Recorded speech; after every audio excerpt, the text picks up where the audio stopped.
They knock us off. Hey, everybody, welcome back to the Success Secrets Revealed live stream show. I'm your host, Ronald Couming, and as you can see, we got Dave Corbin with us. He's an amazing man. I'm going to read his bio or parts of it in a second. I want to tell you about how the show came about. And first, we came about. I have a radio show called Internet Marketing and Business Solutions, and roughly 1.7 million reach.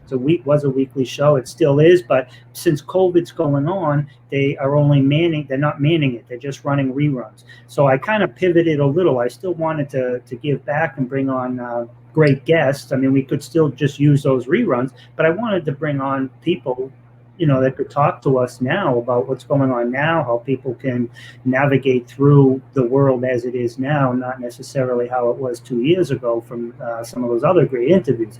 So that's how this show came about. I just wanted to continue, and I'll take this audio and I'll send it over, and the radio station will put it in the run so people will, get to hear it. But I wanted to do the live stream here. I also want to let you know that no guest gets paid to be on this show. I don't get paid to be on this show. So this is everybody just coming here of their own free time and effort and just trying to contribute and help the best way they can. We do have one sponsor, and that's my company, RCS Online Solutions. And we help business owners and entrepreneurs, much like yourself, get their products and services and solutions in front of the people they serve, so they can help more. I mean, you have a gift, you have a solution, you have a product, something that's going to help somebody's life or business be better. And that's what we do. We get you in front of them so they can consider you and then possibly hire you. So now I want to talk to you about Dave Corbin. Dave Corbin is an amazing man. Some of his attributes: he's a two-time Wall Street Journal best-selling author who has been referred to as the Robin Williams with an MBA because because of his very practical, high-content speeches coupled with real-life entertaining and sometimes side-splitting stories and applications. He's also known as mentor to the mentors, and he's trained and advised and mentored and guided many luminaries in many fields of speaking. Dave has so much to offer, and I'm going to bring him on right now so he can talk to you a little bit more about some of his accolades, which far exceed the little bit that I just read. Dave, how you doing? Always good. Fantastic. Thanks, man. Yeah, I see you hanging out with Mick Jagger in the background there, and I've got Mick. I've got Jimmy over there. I got Bobby Dylan over there. A couple of my pals. Yeah. Now, did you actually hang with them back in the day? I never really. None of those. In my career, I've hung out with some pretty amazing artists and musicians, but not those guys. I've seen them a number of times live. Yeah. Good for you. And you've been to Woodstock too. So. Yeah, that's right. In fact, if I move this thing over a little bit, you'll see that's an original Woodstock poster over there, signed by a number of the performers there. That's huge. And naturally, you were there too, right? As a holograph, because you're way too young to have actually physically attended, right? Yeah, no, I had just turned 17 years old when I hitchhiked up there, unbeknownst to my parents, because I was working as an assistant cook at a camp in upstate New York, even though I grew up downstate. And it was great. And I was backstage and until I got kicked out. But I learned some life lessons. In fact, I'm working on 2 books right now, and one of them is this WW Woodstock Wisdom, Psychedelic Success Strategies, What I've Learned at Woodstock. Wow. I mean, what a great title. Yeah, thanks a lot. Yeah, it should be very, very cool. I learned a lot. I learned a lot everywhere. I was the lousiest student in school. I was one of the funniest, one of the most creative, one of the most mischievous, one of the most cited by vice principals for being a hooligan, a troublemaker and stuff. I was never a great student there, but I've been a student in life. And so Woodstock was yet another campus on which I studied a ton of cool, I learned a ton of cool things. I love it. And have you found too, like I have, and sometimes that people who don't excel in one area, and whether it's, sitting down in a classroom and learning in a conventional, way, but, they excel in many other areas of their lives. And sometimes they compensate. So, if they're not good here, they're good over here. And they just learn how things work, and they navigate and get through the best they can. And you've certainly excelled. It is a compensation. It is a compensation. It's very interesting how the human condition works. I'm an entrepreneur. I'm an innovator. I'm an inventor. And then I build companies around the products that I invent. I have 2 new inventions that happened just before and during pandemic. But, we sort of compensate. When I was a kid, I was short. I still am.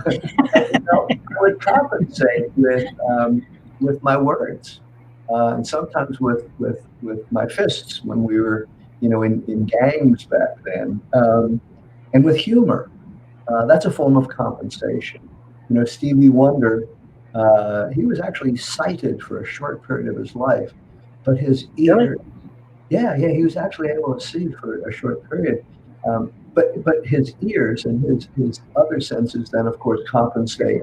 And from a vocalist point of view, he's kind of magical and all. So, so there's that semblance of compensation. And so I learned by talking to you, by talking to other people that we know who are bright, brilliant, luminaries, subject matter experts. I learned that way. I didn't learn in school. Oh, I've got a diploma somewhere up there. I don't know, there's an honorary doctorate up there, and there's a diploma where I graduated the university with honors.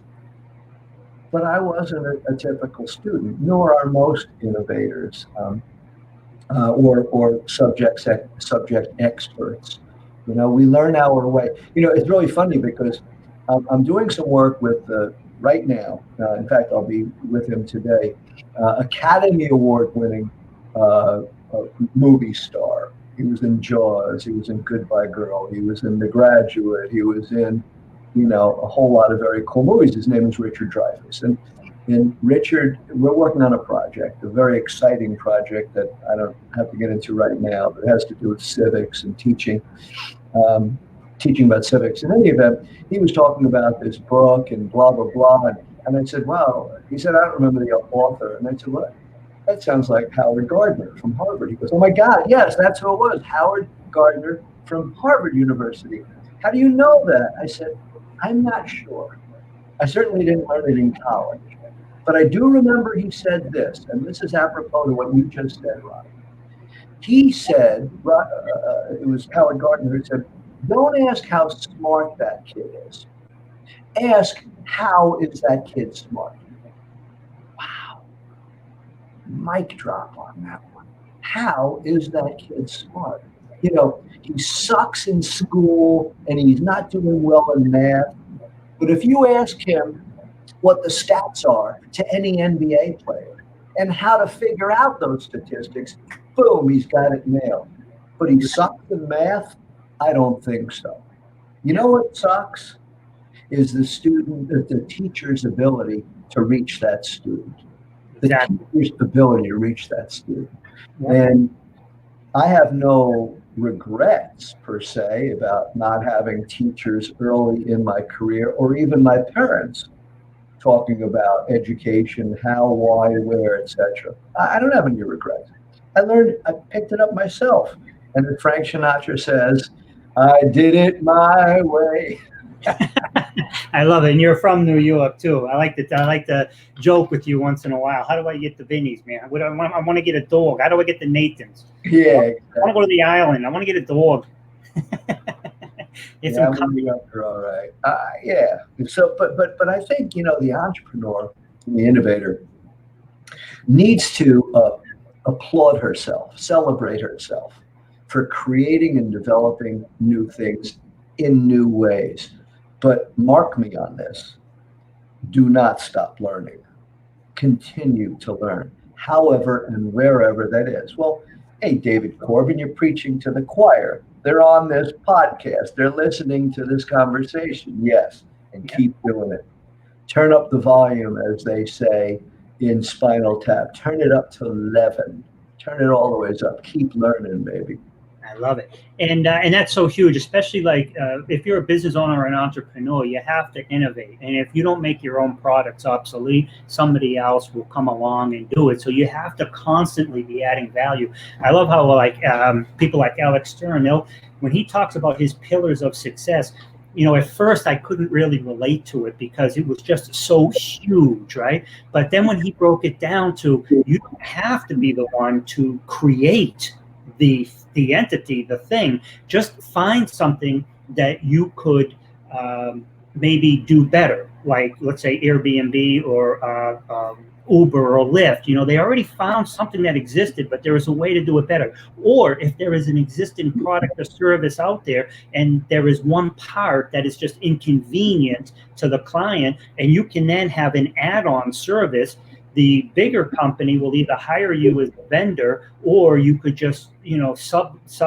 their services and just feed off them. So you don't necessarily have to create the whole. You just have to find a need and just create that niche. But you've got to constantly be innovating, listening and learning. And that's what I like to say: listen, learn, serve, and earn. I love it. And have a what I call a Da Vinci book. And you write your ideas in there. Ooh, what if I did this? Ooh, what if I did that? We're right now, I've got two innovations, and one is a shoe insole for diabetics, for diabetic neuropathy. And so we already have the patent on it, or my partners did, but that patent is going to expire and whatnot. So we're actually innovating and creating a patent around the existing patent. So we're making it even more betterer, you see. And it's kind of cool because, the common thread to my inventions, I invented something years ago, and we were awarded the Innovation of the Year worldwide by Margaret Thatcher, Tom Peters, Maya Angelou. It was a big thing. It was like my 5 minutes of fame and all, and I was smart enough to sell the business right after we won that award. In any event, every one of my inventions is designed to serve person kind. That one was a lifestyle touchscreen patient interview for the medical community, and so the doctor, they're presented with a file where they know who you are, where you're coming from, what's important to you, what your issues and challenges are from a lifestyle point of view, so that you don't go into a doctor's office with a problem and then you leave having never addressed that problem. You put your key in the ignition and you go, oh crap, I forgot to mention this to the doctor. Well, I changed that. And that was an innovation, and that was kind of group.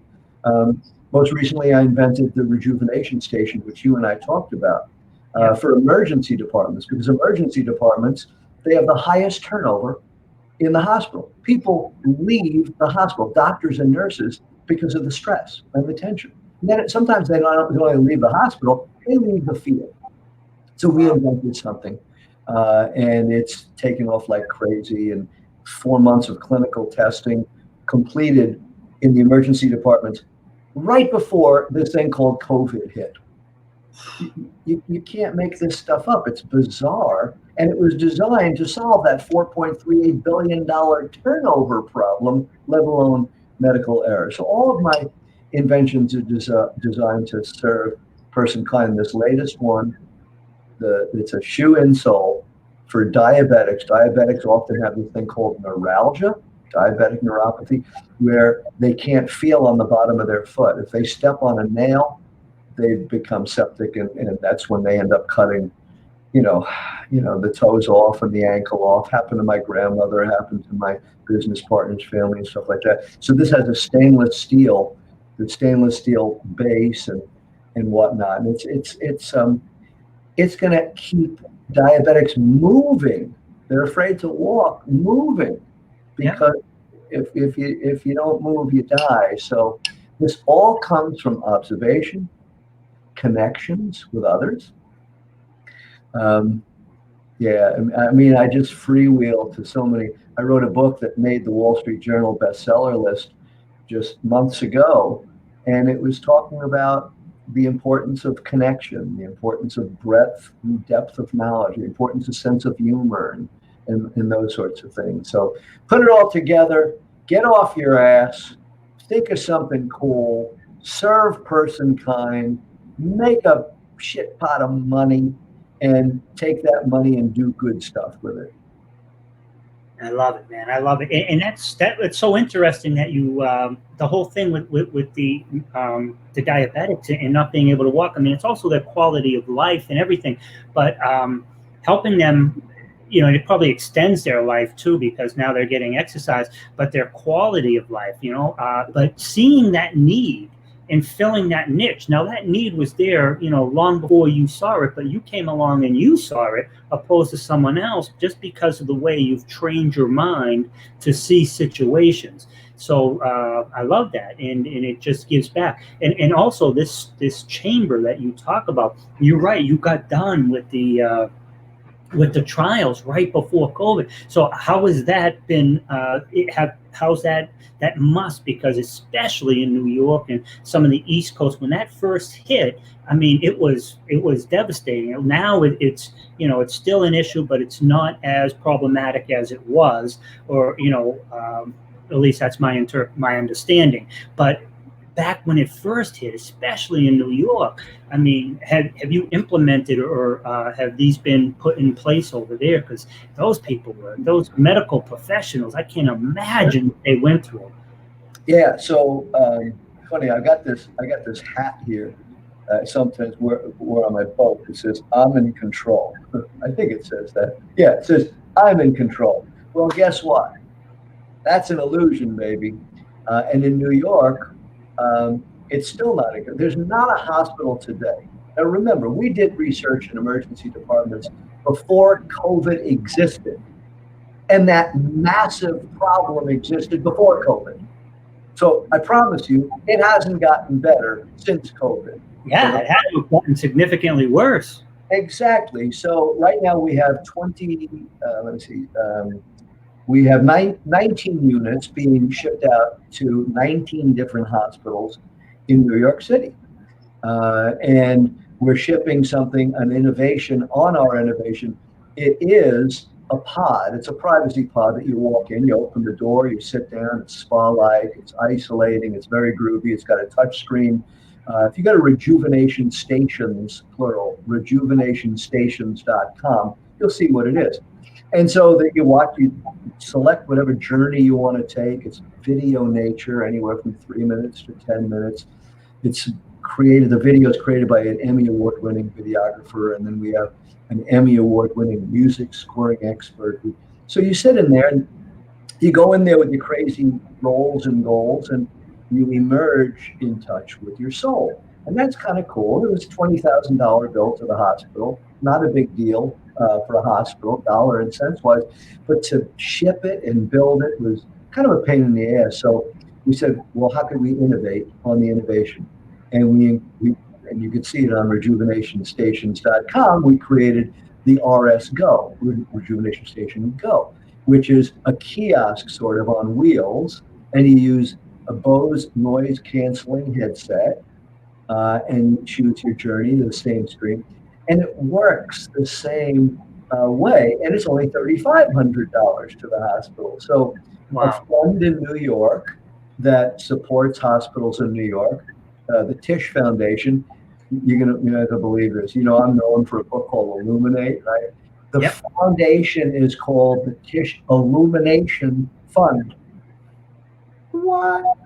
So they put up about 70, 80 grand, and we're shipping a bunch of them that are being manufactured right now. Being manufactured in Compton, California, out of Compton. And so they're being shipped straight out of Compton, man. And so,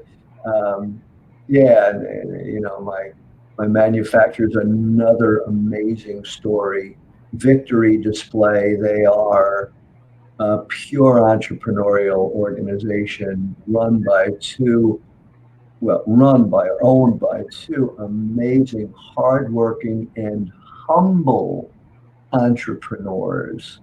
Um, Look, I believe this country is in deep doo-doo, has been for a while. Politics aside, I think that we're at a break point with all the characteristics of a breakdown, but all the opportunity of a breakthrough.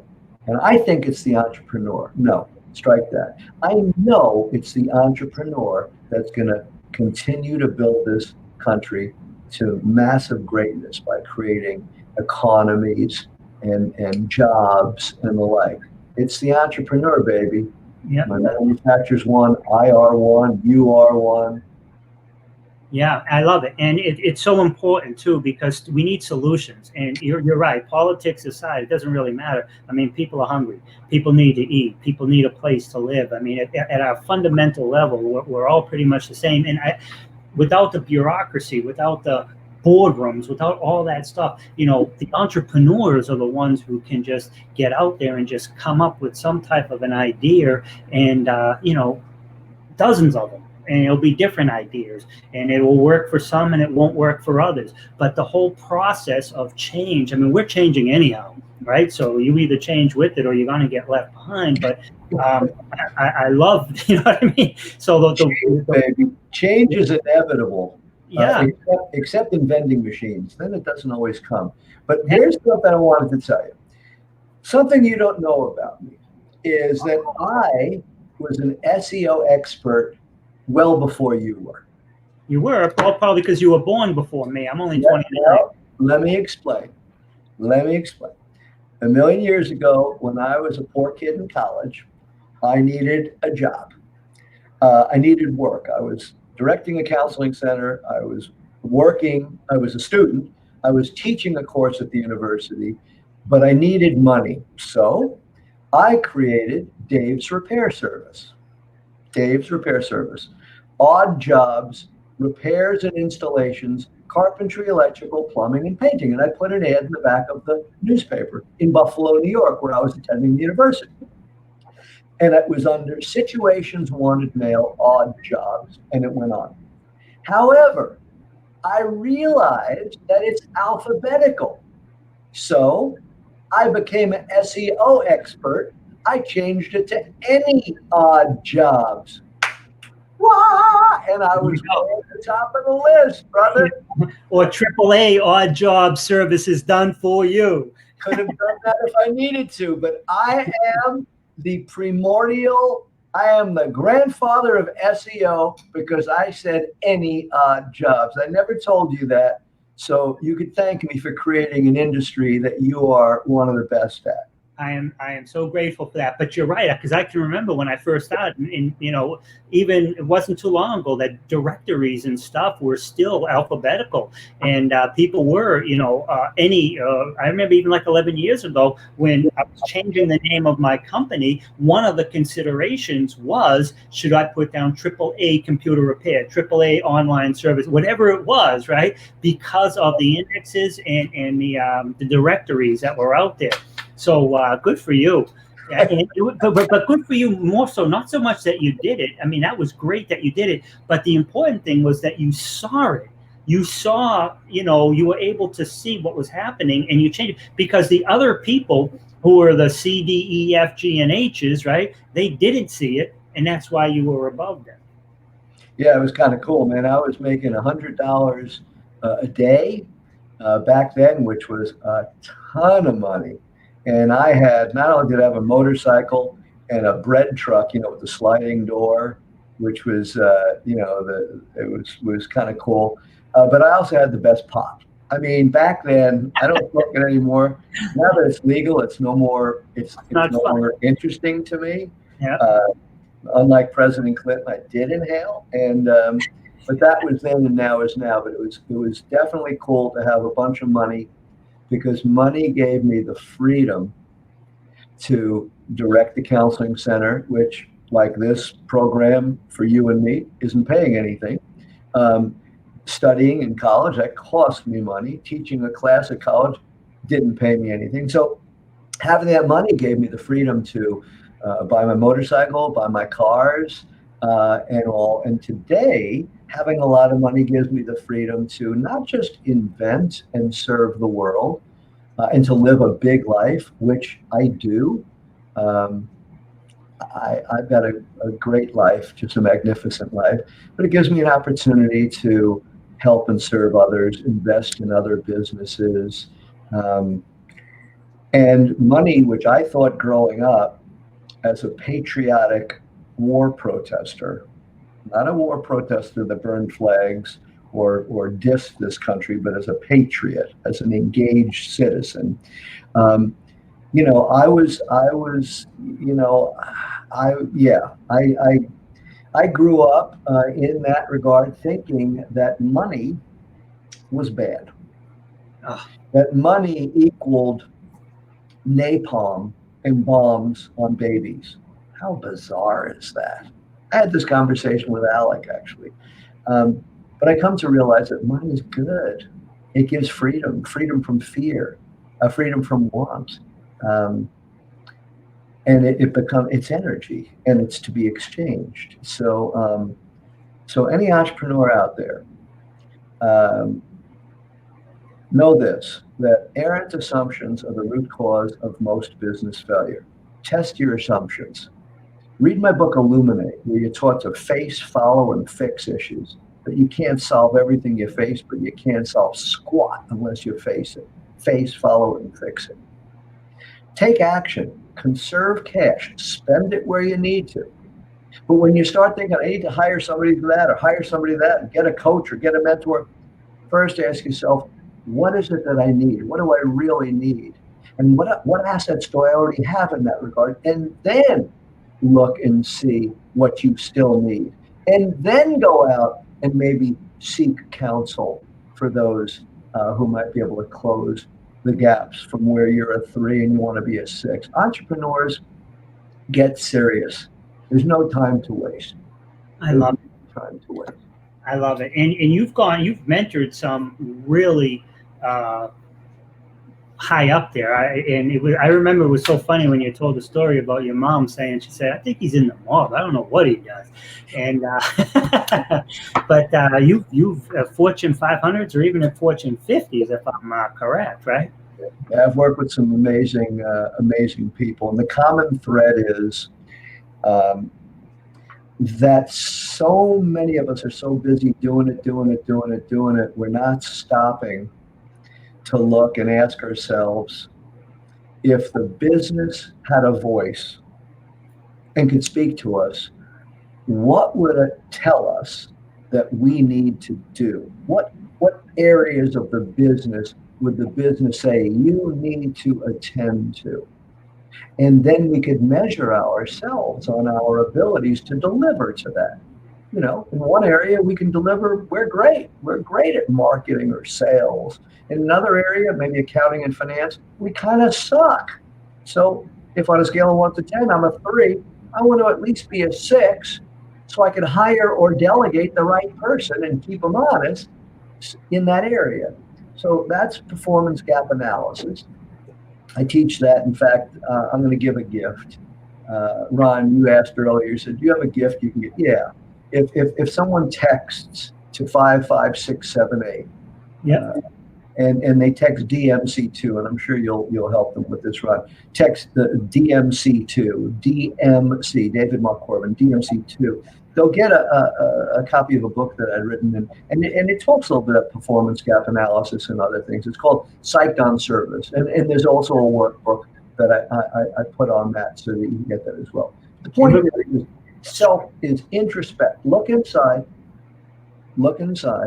be very careful, get naked with yourself, really honest with yourself, and take an inventory of what's required of you and what capabilities you have to deliver on it. I love it. And it's I love it. And it's scrolling right now, I believe. And does that DMC stand for devastating mind control?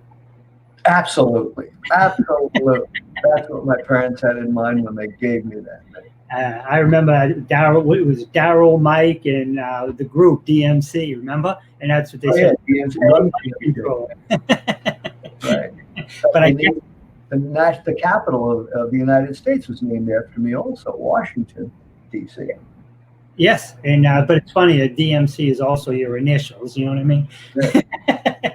But excellent. So that's scrolling through right now, and I think that's so vitally important. You know, learn what your strengths and weaknesses are, and delegate out the rest. But do it, you know, from a strength like.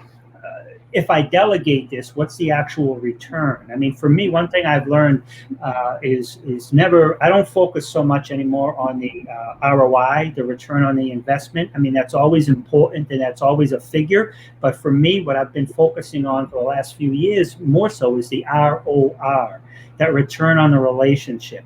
You know, build a relationship with somebody, you know, and just, you know, deliver quality and, you know, focus on that long-term relationship, not just the one-off trades. You know, I can do this and I'm going to get that, and it's situational. But I love how you just talked about how people need to just really get naked with themselves, see where they're at, do a real-time analysis. What are your strengths? What are your weaknesses? What is holding you back? What is it going to take to get you to get to that next level that you want to get to? And that's what this free gift is going to help them with.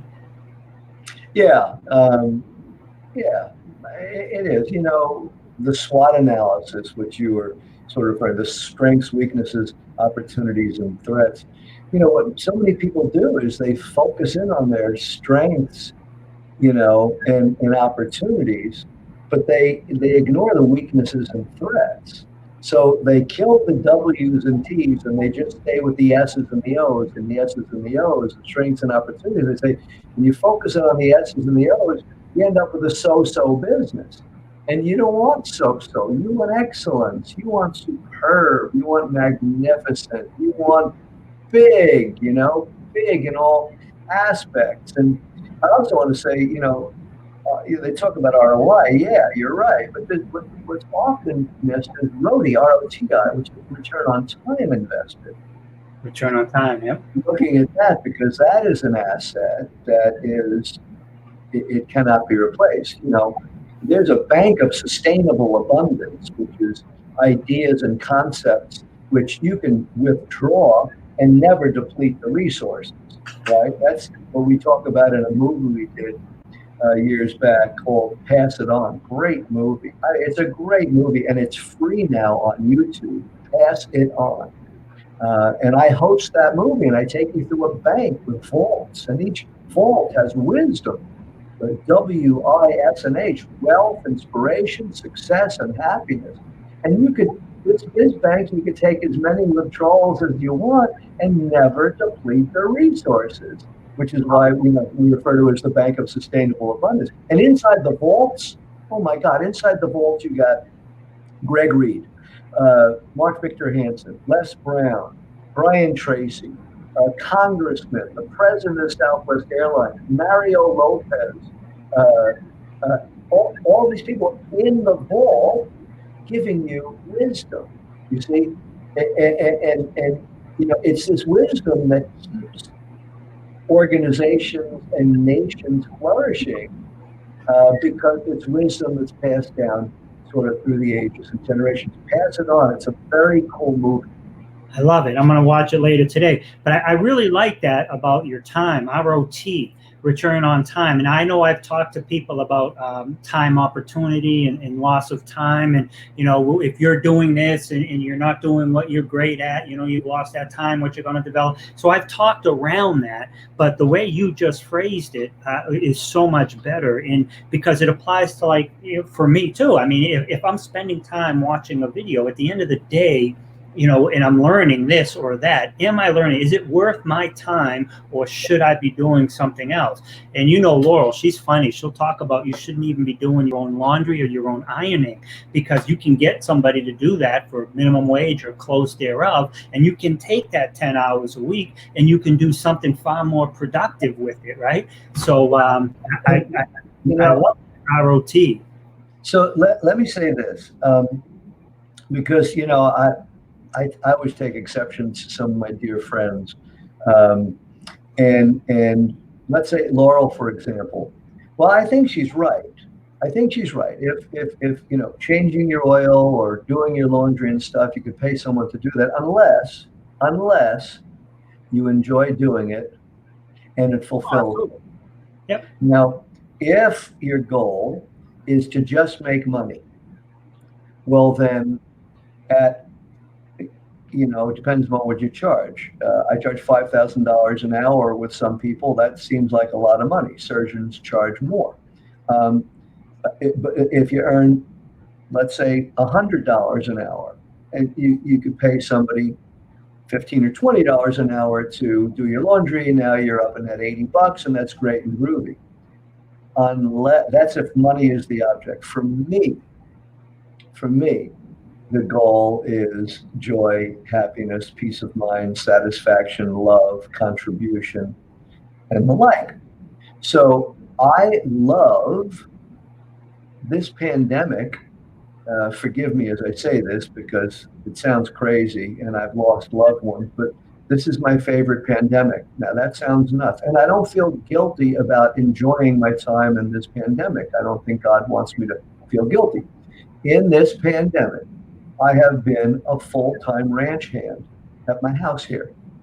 Wow. I'm working on a car that I've had in the back for 20 years, a two-seater convertible, right? I love the fact that I got that engine turning over after 20 years. I rebuilt my tractor mower, which had been sitting there for 8 years, just been sitting there. My golf cart, which is fun when I have mentoring clients here at the cottage. My main house is over there. My library building is over there, and I'm in the cottage now. My clients fly in and they sleep in the cottage, and then I do my mentoring and stuff like that. And so this area that I'm in, like my clients would come in, we go in my golf cart and we go take a ride somewhere and just we do our talking there. I rebuilt that and all. So it cost me a lot of money by doing it myself. Baloney. I loved it. So, and the other thing is you said a dirty word before. Yikes. You said a dirty word. I said the SH word, but you said the SH word. And the SH word that you said was should. And I don't believe in should. You should all over yourself when you say should. There's no shoulds. It's what lights you up, what satisfies, what builds you, what fortifies you is key, right? Same thing with food. There's shitty food out there. And then there's food that nature provided for us, that the good Lord, the divine gives us, which fortifies our body, Yeah.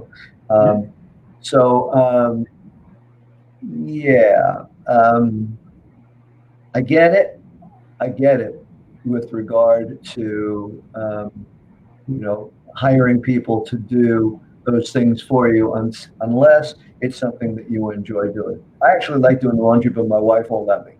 And believe me, she could afford to pay somebody to do our laundry. I could afford to pay somebody to do our laundry. And if we didn't enjoy it, someone would be doing our laundry.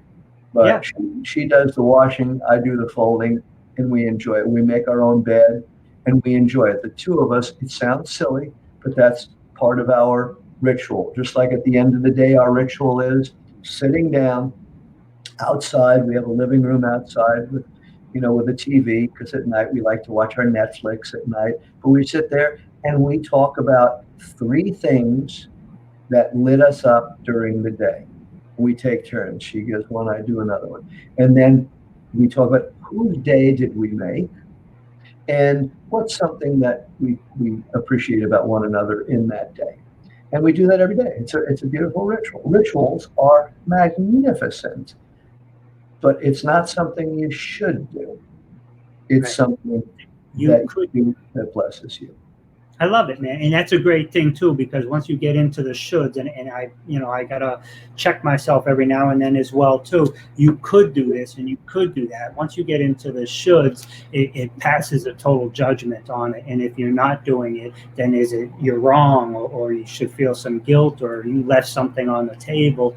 So thank you for that. And but you're right. And if you find solace in something and it gives you peace of mind or time to think and get off your business mind or whatever it is, and it gives you time to just separate, certainly, you know what I mean?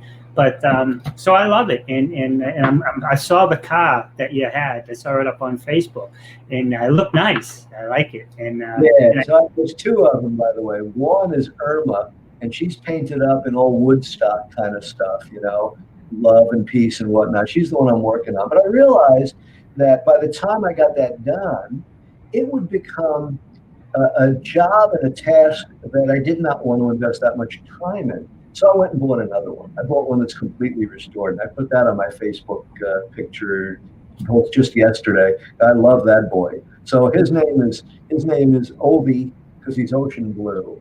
Obi-Wan Carnobi, and her name is Irma. And my son said, "Dad, was it an arranged marriage?" I said, "No, they're not going to get together and make little Miatas or anything like that. No. So the thing about the should is, finally, I'll just say this: when you take inventory of what lights you up, what that, gosh, you could have a pit bull attached to your calf and not even realize it because you're so engaged in doing it. Whatever that is, pursue that. See what it is. Because we didn't come here. We didn't come here to work. I am not an award-winning author.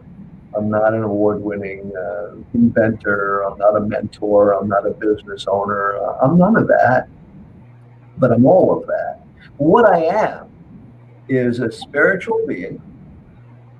I'm a human being who plays these different roles. I play the role of father and grandfather and husband and lover and inventor. These are roles that we play. But make no mistake about this. I am a human organism, and I'm going to take care of my body temple. I'm going to take care of the 4 parts of David Corbin: my physical part, my body; my emotional part; my intellectual part; and my spiritual part. That's the quadrinity. And that's what I'm going to invest in. For when I do that, I could serve you. My friend Ron can call up and go, "Hey, Dave, I've got an opening on my show. I don't know if you're available, but could you, would you? And I've got to run now to my next appointment." But yes, why? Because I took care of my quadrinity. I know it's important to me. Yeah, I could fit that in. I'd be delighted to serve you, brother, and serve those who you're serving. So when you attend to that quadrinity, when the physical body is not calling for so much attention that the spiritual body can't take over, when the emotional body is so kind of freaked out, when the intellectual is so freaked out, when you could keep those 3 in harmony, then the divine, that energy which knows how to make those oranges grow and those macadamia nuts out there grow, that energy can work through you, can work through me. So get to work on that. Get to work on. Yeah. In fact, research the Hoffman Institute. Wonderful, wonderful training. I took about 8 years ago. It was one of the scariest things I've ever done, but it was powerful. Hoffman Institute. Wonderful training. Excellent. Dave, you've been amazing. I know you squeezed us in between our appointments today, and I'm so grateful. I think it was like Thursday or Friday. I said, "Hey, Dave, man, can you jump on Monday?" And you were like right there 2 minutes later. And just always a wealth of information and inspiration, and but with factual, practical, step-by-step solutions. So it's not pie in the sky stuff. It's actual stuff that has worked, does work, and will work if you work it. So super grateful for you always, and I can't wait till this is over so I can jump on a plane, come to California. It seems like everybody or like 80% of everybody I know, if not more, from the speaking world and all that self-development and everything is all in California, and they all get together because they're 1 or 2 cities away. So I see people getting together quite frequently, and I'm sitting back here, man, just looking at people from. So I want to move to California, but between the fires, the taxes, and the politics, I got to stay away, man. You know what I mean? I'll come and visit for a month, but I get it. I get it. We're taking off tomorrow for Santa Barbara. We live in San Diego. We're going up to Santa Barbara. We're looking at the air quality in there, and it's these are real considerations. Look, there's nothing more important than your health. Yep. When you have your health, you could think of so many things, so many ideas from books and podcasts and webinars. When you have your health, you could think of many things, but when you don't have your health, you only think of one thing, getting healthy. So it limits and narrows the gift that you have, which is this amazing life. All right. That's my message. I endorse it. I stand by it, and I'm going to get out of here. I love it, man. Thank you so much, Dave. Sincerely appreciate your time, brother. Much love, brother. Go get them, brother. Thank you, man. You have a great day. You too.